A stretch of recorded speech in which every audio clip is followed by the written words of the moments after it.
Vamos então saber a opinião dos nossos convidados. O tema é polêmico, sim. Sabe que eu tenho um amigo que chama alguns assuntos, quando são muito polêmicos, eles chamam de derruba disjuntor. Para quem não conhece, essa é uma piada de engenheiro elétrico, tá? De engenheiro eletricista, perdão. Que quando você fala de um assunto, as pessoas já não querem, pronto, acabou a energia, ninguém mais quer falar daquele assunto. Mas fato é que um grupo de empresários chamado Instituto Unidos Brasil, perdão, ou seja, vem do setor produtivo, do setor de serviços, propôs novamente a volta da CPMF como forma justamente até de financiar a desoneração da folha de pagamentos. Hoje paga-se muito imposto, há setores que têm desoneração da folha de pagamentos, mas um país que tem desemprego alega justamente esse grupo de empresários, a CPMF viria em bom caminho, em bom momento. Bom, nossa equipe também foi às ruas, a gente vai daqui a pouco trazer informações sobre qual é a opinião das pessoas. Vamos então com o professor economista, professor, ex-secretário da Receita, Marco Cintra. Professor, seja bem-vindo, boa tarde ao senhor. Boa tarde, Piotr. Boa tarde, deputado. Prazer estar com vocês aí. Bom, já apresentado o Coronel Tadeu, deputado da União Brasil. Deputado, seja bem-vindo também. Boa tarde ao senhor. Boa tarde, professor Marco Cintra. Boa tarde, Piotr. Satisfação estar aqui com vocês novamente para esse debate.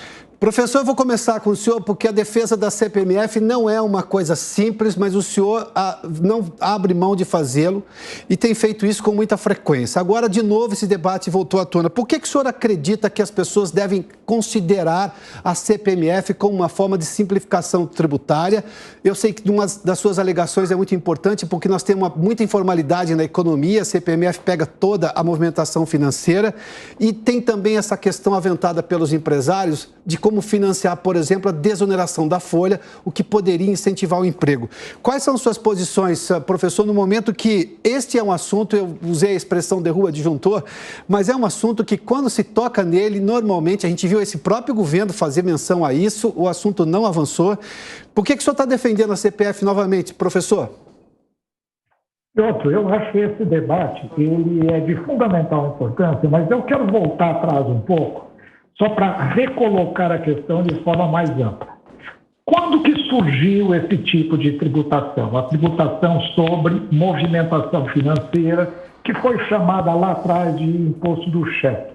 Em realidade, ele foi proposto em 1990, num artigo que eu escrevi na Folha de São Paulo, que chamava Por uma Revolução Tributária. E o que eu propunha na época? Que nós implantássemos um imposto único no país, que ele substituísse os impostos atualmente existentes naquela época e ele, pelas suas características que nós vamos discutir depois, ele poderia ser um imposto único ou pelo menos um imposto substitutivo de vários substitutivos. O que acontece? Em realidade, em 1993, no governo Fernando Henrique Cardoso, aliás, ele era ministro da Fazenda durante a implantação do Plano Real, se usou este tributo não como um imposto único, mas como um imposto a mais. E isso criou uma enorme antipatia relativamente à sua proposta original, que era de ele substituir impostos ruins, complexos, que geravam um enorme litígio. E um tributo sobre movimentação financeira de extrema simplicidade e alta elevação arrecadatória. Ele foi implantado, chamado inicialmente IPMF, Imposto Provisório sobre Movimentação Financeira, repito, no início, quando no governo, em realidade no governo, aquele que substituiu o Collor, agora me foge o nome, o Itamar Franco, e quando o ministro era o Fernando Henrique Cardoso. Ele parou de vigir em 95 e em 96, já no governo Fernando Henrique Cardoso, o ministro Jatene o recuperou, chamando CPMF como a solução para a questão da saúde. Então, veja, ele durou 12 anos no Brasil, foi implantado por dois governos e defendido por dois governos, inicialmente pelo governo do PSDB, e depois o governo do PT, assumindo também, por várias vezes o renovou. Ele foi renovado pelo menos 6 vezes, que eu me lembro, porque ele era provisório, mas o governo que o utilizava o renovou. Bom, eu me lembro que na época, Piotr, quando o presidente Fernando Henrique Cardoso o renovou e começou a fazer o uso desse imposto, o então ministro Roberto Campos, que na época era deputado junto comigo, ele falou: Marcos, acabaram de matar a sua ideia. A sua ideia, a sua proposta foi estuprada pelo governo, quando ao invés do imposto único virou um imposto a mais. E a partir daí, ele virou realmente a genie do sistema tributário. Todo mundo fala mal, todo mundo mete o pau, e de fato existe uma razão. Ele foi violentado na sua característica inicial. Mas é um bom imposto. Ele funcionou durante 12 anos no Brasil, não gerou nenhuma das consequências maléficas que aqueles que criticam dizem, ele não levou à remonetização da economia, à desbancarização da economia, ele não causou nenhum processo de verticalização, nem dolarização, nada. Tanto é que é um tributo que arrecadou muito bem e ele perdeu, ele não foi renovado em 2007 num debate político e não num debate técnico. Sim. Quando o então presidente Lula quis renová-lo mais uma vez, seguindo a tradição de PSDB e PT, mas a Fiesp, comandada pelo então presidente Paulo Scaff, fez uma grande campanha dizendo não vou pagar o pato, etc., e acabou extinguindo. Mas é um tributo bom e eu gostaria muito de ouvir as razões que o deputado possa nos dar do porquê ele é contra. Quais são as características, digamos, intrínsecas a esse tributo que faz com que ele seja assim, tão mal visto pela sociedade, fora o fato de ter sido muito mal utilizado. Eu sempre digo, é um bom imposto mal utilizado. Quem sabe não seja o momento de nós recuperarmos essa experiência e aproveitarmos para um bom propósito. Professor, obrigado pela sua introdução. A gente vai entrar nas questões técnicas, mas para ouvir agora o deputado Coronel Tadeu da União Brasil, levando-se em conta esse histórico que o professor Marcos Cintra fez em relação à CPMF, deputado, o senhor é contra porque a imagem do imposto ficou ruim? Ou seja, em vez de ser um imposto substitutivo, ele se tornou mais um imposto e governos normalmente gostam de arrecadação fácil e a CPMF traz uma arrecadação rápida para governos e governos brasileiros sempre têm problemas com déficit, enfim, a gente está vivendo um déficit nesse momento. Por qual razão que o senhor é contra? É a imagem que foi criada ou porque tecnicamente o senhor considera este imposto ruim? Bom, vamos lá. Nós temos que fazer uma abordagem de como é que é a situação tributária no país hoje. O Brasil é um dos países mais caros do mundo. Nossa carga tributária ela chega a beirar 40%. É muito alto. Então, nós sabemos que há uma má administração em relação a toda essa malha tributária que nós temos. Um outro aspecto que eu quero levantar é que o Brasil tem hoje aproximadamente 92 impostos. Na verdade, não são impostos. Nós temos os impostos, temos as taxas e temos as contribuições. As taxas e as contribuições, normalmente, é uma contrapartida por conta de algum serviço que é prestado à população. Mas são 92. Então, hoje, quando você vai fazer um debate técnico, você chega num resultado. Quando você passa do debate técnico para o debate político, você tem um outro debate completamente diferente. E você não pode desprezar nenhum campo e nem outro, porque, em se tratando de política, você precisa avaliar os dois resultados. Eu lembro muito bem em 2019, quando começou a se falar da reforma tributária, e aí a maior preocupação do parlamento é saber, vai aumentar mais a carga tributária ou não vai aumentar? Então, tecnicamente, o que o político espera é que qualquer implantação de um imposto traga uma diminuição na carga tributária que ele paga hoje. Hoje nós pagamos 40% de um cafezinho que nós tomamos numa cafeteria ou numa padaria. Isso é um verdadeiro absurdo. E, às vezes, o povo não sabe porque fica tudo escondido. Mas se você olhar na nota fiscal, você começa a ver que se você ganha R$3.000 aproximadamente por mês, você está gastando R$1.200, você está devolvendo para o governo em forma de imposto.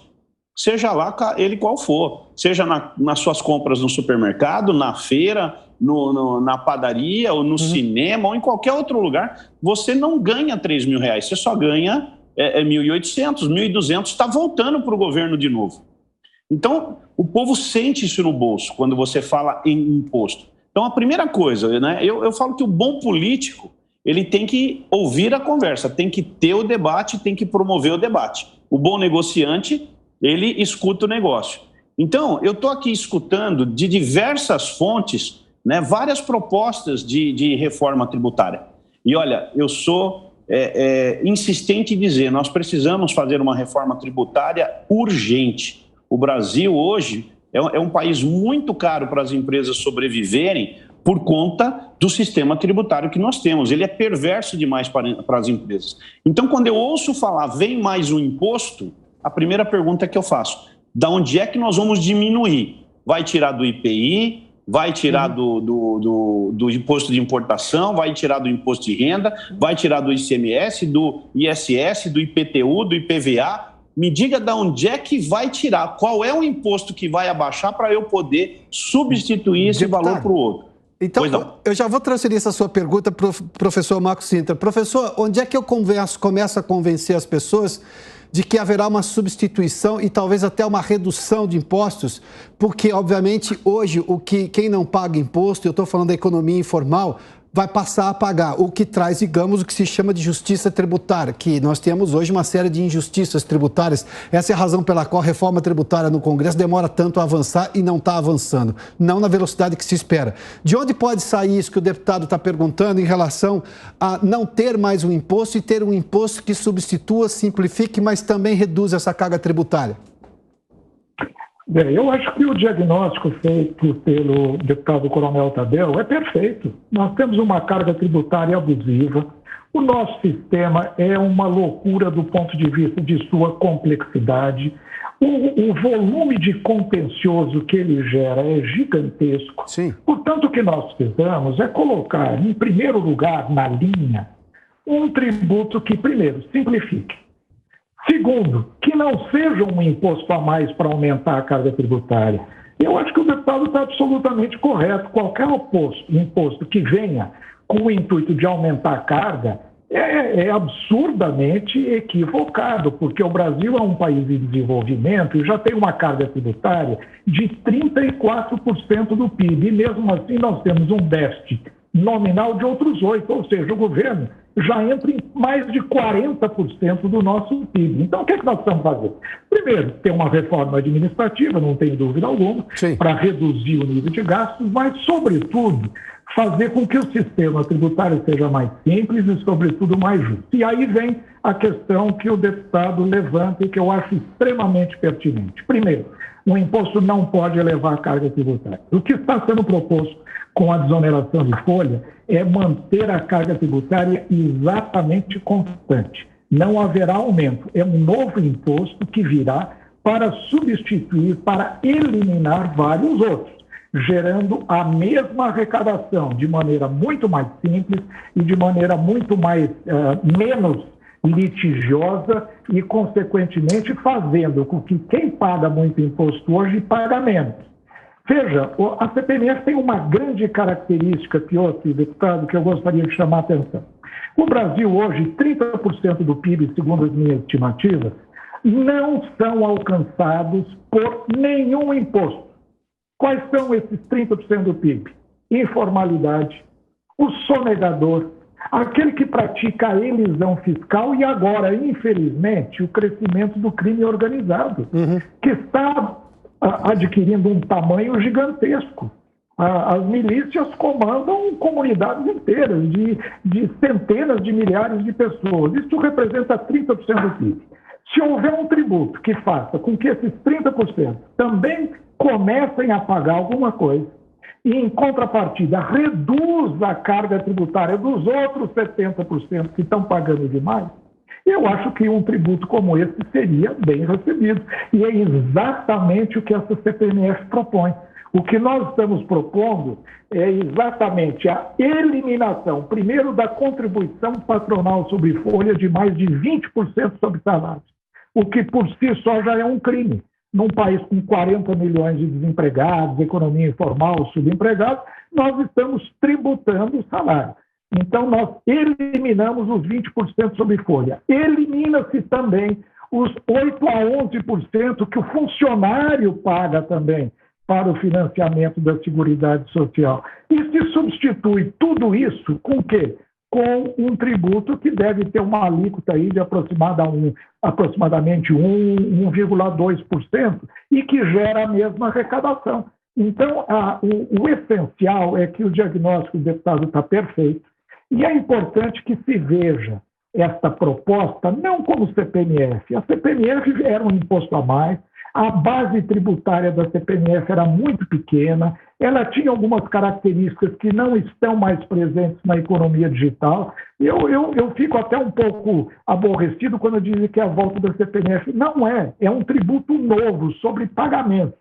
É da família da tributação sobre movimentação financeira, mas tem essas grandes vantagens. É simples, é objetivo, reduz a carga tributária, porque quem não estava pagando nada agora vai começar a pagar alguma coisa, e o empresário, o trabalhador que está pagando muito e reclama com toda a razão, vai poder pagar menos, porque agora tem mais gente distribuindo o peso da carga tributária. Professor, só para ouvir agora o deputado Coronel Tadeu, politicamente, como é que se encaminha isso, diante dessas explicações? O senhor considera que o senhor foi convencido em relação a isso, deputado, de que é um imposto que vai substituir outros? Agora, tem uma questão em qualquer reforma tributária.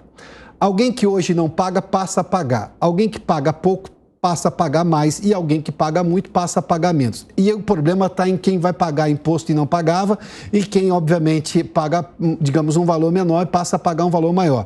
Na lógica, você pode até conseguir o que se chama de justiça tributária, ou seja, uma arrecadação maior. Por exemplo, o crime que hoje não paga nada de imposto, porque ele atua na informalidade, hoje você usa o dinheiro, digamos, de gente que faz tudo certo na vida para financiar o combate ao crime, o que também é um problema sério. Mas, deputado, como é que se encaminha politicamente um debate como esse? Bom, como eu disse no início do nosso debate, Piotr, o bom político é aquele que escuta, né? Aquele que conversa, é aquele que debate. A proposta, ela parece ter um bom sentido. Eu fico imaginando, hoje, um trabalhador, ele paga 11% de INSS, descontado, e paga mais 8% de fundo de garantia. Então, são ali 19%. Se a proposta desse imposto que o professor Marcos Cintra está apresentando, ela vai zerar esse imposto para o trabalhador e vai fazer com que ele pague apenas na movimentação financeira um percentual muito melhor, com certeza a troca é viável. Se você for questionar os trabalhadores, todos eles vão concordar. Olha, você não paga mais fundo de garantia, mas continua tendo aqueles mesmos benefícios e você não vai pagar mais o INSS, que financia a Seguridade Social no país, não é só a saúde, ele financia a saúde, a assistência social, né, e todo o sistema previdenciário, que é algo extremamente complexo, são quase 700 bilhões de reais hoje que é canalizado para a Seguridade Social, então é um valor considerável, e você está atingindo o sonegador através da sua conta bancária, o crime organizado através da conta bancária, né, ele passa a ser até louvável, sem dúvida nenhuma. Mas é preciso o debate, é preciso saber ouvir todos os lados.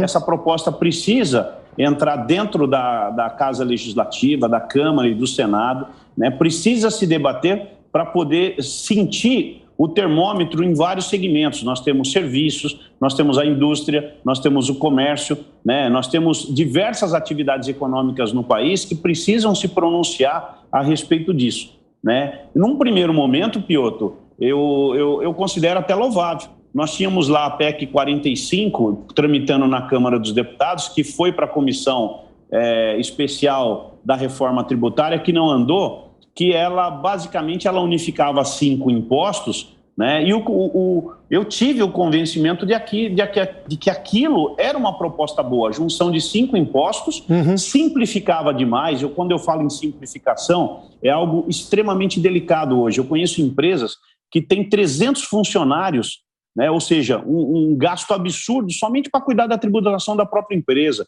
Então, essa simplificação, ela é muito importante. Então, me agradava muito a proposta da PEC 45, que era um imposto básico de serviços, IBS, e infelizmente não tramitou. Mas essa proposta do professor Marcos Cintra, ela me parece até agradável. Eu preciso ter a certeza de que trabalhadores que estão pagando vão pagar menos e que aqueles que não estão pagando, que é a informalidade, a gente sabe muito bem que ela existe, ela é em torno de 30% no país, né? Uma parte dos empregados não pagam e passariam também a contribuir nesse sistema.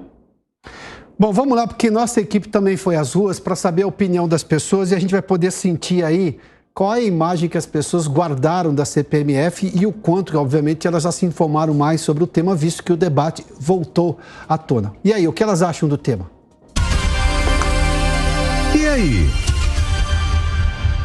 Eu sou contra, viu? Porque muitas vezes acontece no Brasil, você cria um imposto com a finalidade, certo?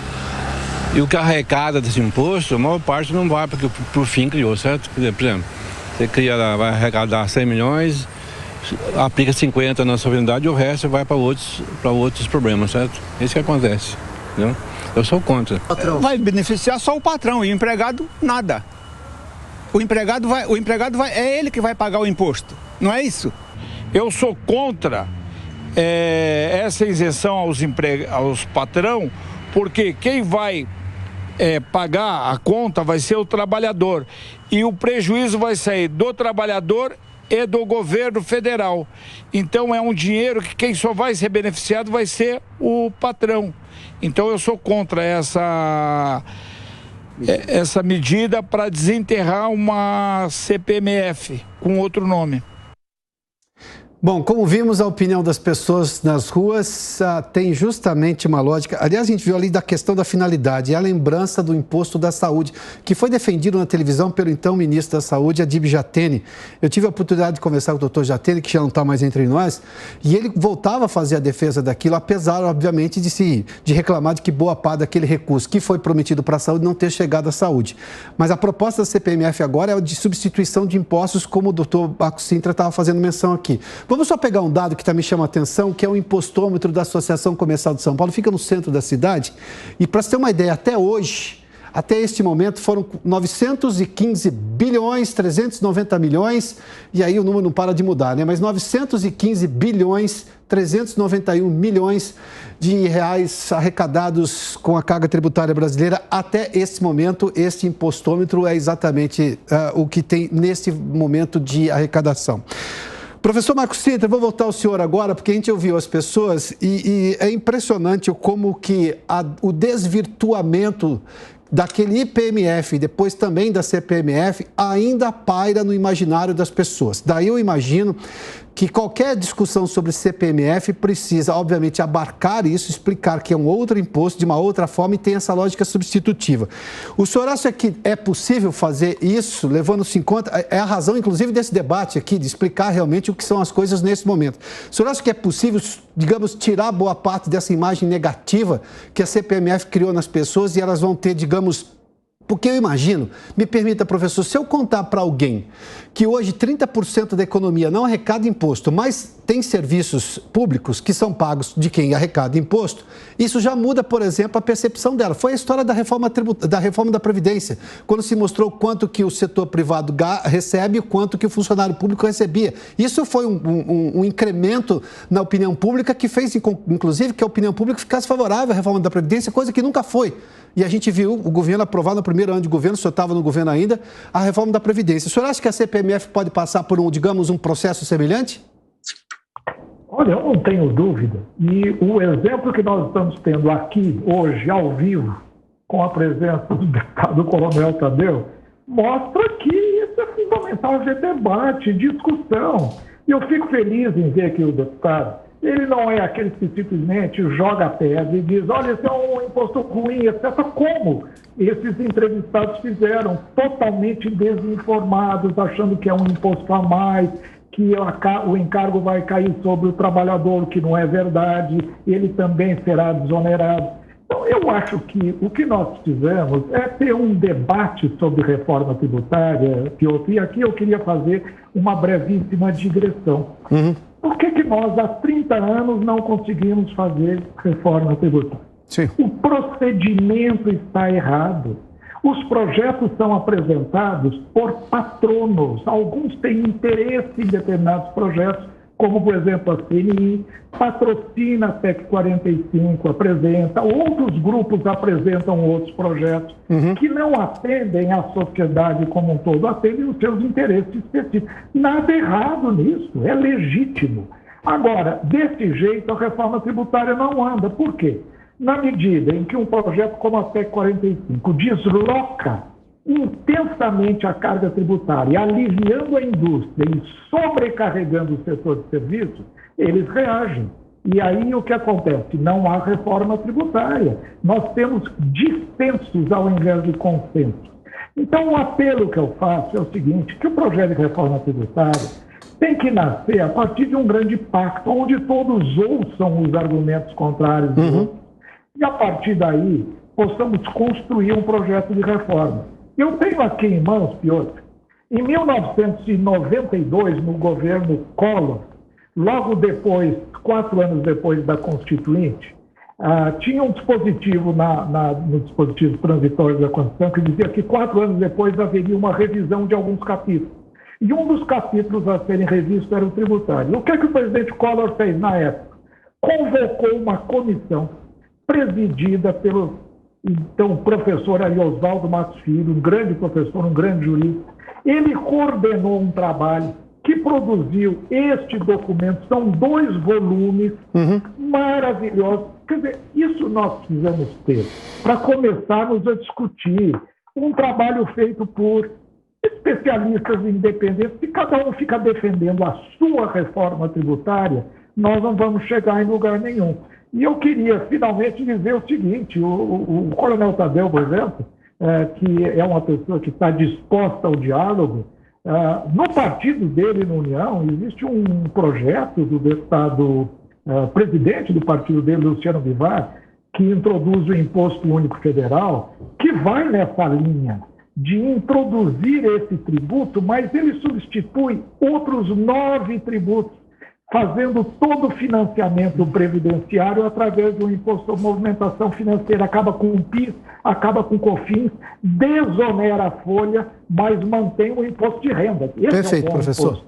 Enfim, eu acho que nós precisamos tentar, ao invés de ficar um debate xoxo, pobre, raso, que é o que acontece normalmente pela imprensa, onde um escreve um artigo, outro escreve outro, rebatendo. Agora, vamos dar uma parada, tentar aproveitar esse ano, que é um ano eleitoral, e vamos construir uma proposta todos juntos. Perfeito, professor. A sua resposta é possível? É possível, sim.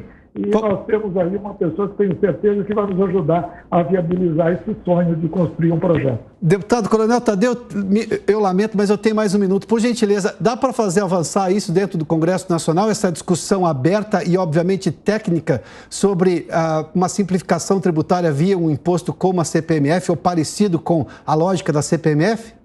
Dá sim, Piotr, sem sombra de dúvida. Eu participei da comissão mista da reforma tributária por um tempo, e pude ouvir todos os lados, né? Algumas coisas que o professor Marcos Cintra fala é verdade, né? A reforma tributária ela não pode defender interesses de um lado e de outro. Tem que ser um interesse comum. Todos precisam pagar menos impostos. E esse é o objetivo. No momento em que você reduz a carga tributária para todos e provoca um aumento da arrecadação no combate à sonegação, todo mundo ganha, absolutamente todo mundo ganha. Então, o que precisa é ter bastante responsabilidade e seriedade, e a Câmara dos Deputados, é claro que esse ano é um ano eleitoral, o professor Marcos Cintra sabe que não tem clima para isso, mas provavelmente em 2023 nós vamos ter todo o clima favorável para voltar nesse tema. Deputado Coronel Tadeu, obrigado pela gentileza. Professor Marcos Cintra, obrigado uma vez mais pela gentileza nesse debate e trazer suas ideias aqui. Boa tarde aos senhores.